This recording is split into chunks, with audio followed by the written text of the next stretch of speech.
At the edge of a forgotten coastline, where broken ships sleep under gray skies, something unusual lies buried in the mud. It is not a house. It is not a hotel. It is the rusted section of an old submarine, abandoned between chains, propellers, rainwater, and silence.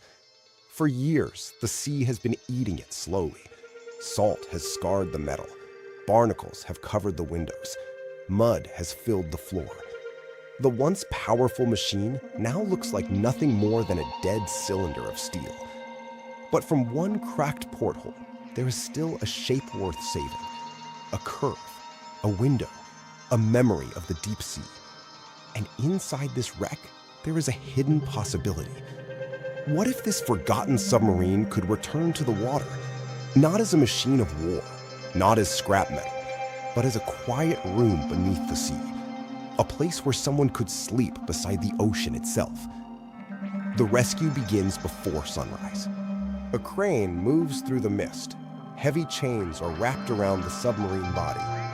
The steel groans as the old shell is pulled free from the mud. Dark water pours from its broken seams. Rust falls like dust from the hull. For the first time in years, the submarine rises. It is damaged, but not defeated. The builders do not speak.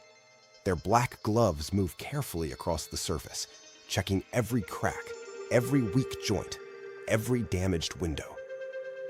An inspection light passes through the darkness inside, revealing torn insulation, broken pipes, and a floor covered in dirt and water.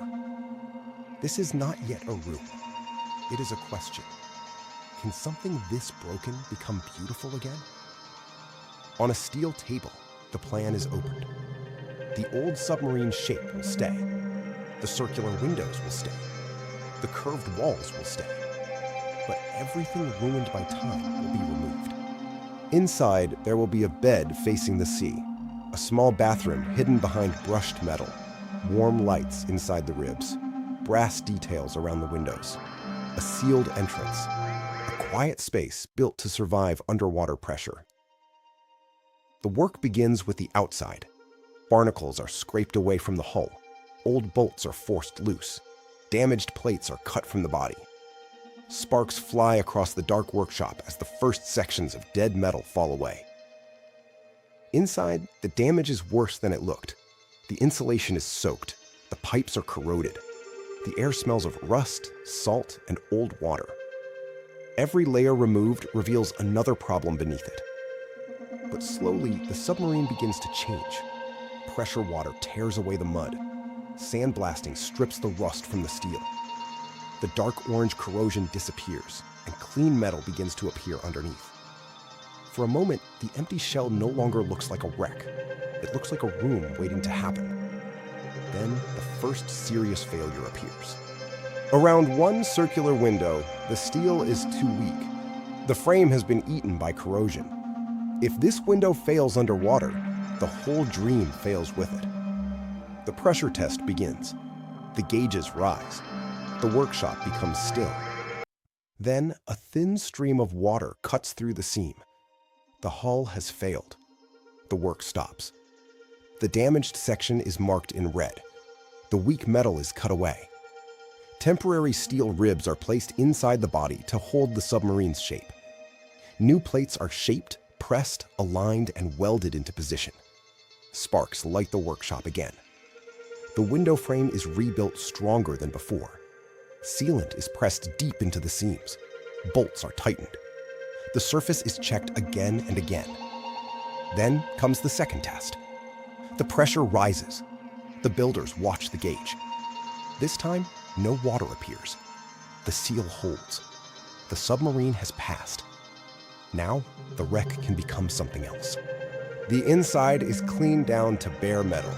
Protective primer covers the curved walls. Warm work lights replace the cold gray shadows.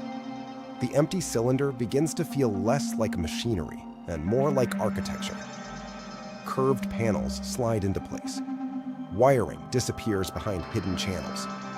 Ventilation ducts are fitted above the ceiling line. Moisture sensors blink green. Heating mats are laid into the floor. Plumbing is hidden inside a compact service wall. Every system is small. Every detail is sealed. Every surface must survive water, pressure, and time. The circular windows are rebuilt with thick glass. Rubber gaskets are pressed into place. Brass trim is polished until it glows under the amber lights. The old portholes are no longer cracks in a ruined machine. They are becoming windows to the sea. At night, the hardest test begins. The restored submarine section is lifted over a dark test pool. Floodlights cut through the mist. The steel capsule hangs for a moment above the water, glowing faintly from within. Then it descends. Bubbles rise around the windows. The water closes over the shell. Inside, the gauges tremble. Green indicator lights reflect on the glass. For a moment, a warning light flashes red. Everything pauses. The seal around the window is checked from both sides. Bolts are tightened. Divers inspect the frame. The water presses hard against the glass. Then, the red light disappears. The gauge stabilizes. The room is sealed. The submarine can go underwater again. But now, it needs a soul.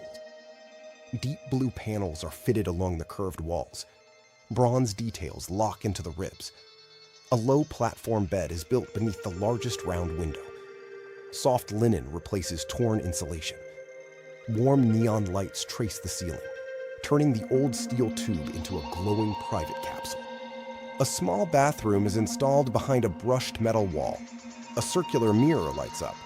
Glass shelves are cleaned. Towels are folded. Hidden storage panels close silently into the walls. The harsh machine becomes soft. The cold metal becomes warm. The abandoned shell becomes a place to stay. One by one, the final lights switch on. The bed glows. The floor glows. The mirror glows. The round window glows like a moon inside the wall. Then the screen goes dark. Under the sea, the finished room appears. The restored submarine rests quietly on its platform in blue-black water. Small fish pass across the circular windows. Outside, everything is cold and silent. Inside, everything is warm. The bed faces the ocean. Brass details catch the light. Water patterns move slowly across the ceiling. The glass is clear. The room is complete. What was once a cracked porthole is now an underwater view. What was once a mud-filled floor is now a polished, warm interior. What was once a rusted military shell is now a peaceful hotel room beneath the sea. The camera moves slowly through the airlock door. The curved walls still remember the submarine's past. The round windows still hold the shape of the old machine. But now, instead of darkness and decay, there is light, fabric, warmth, and silence.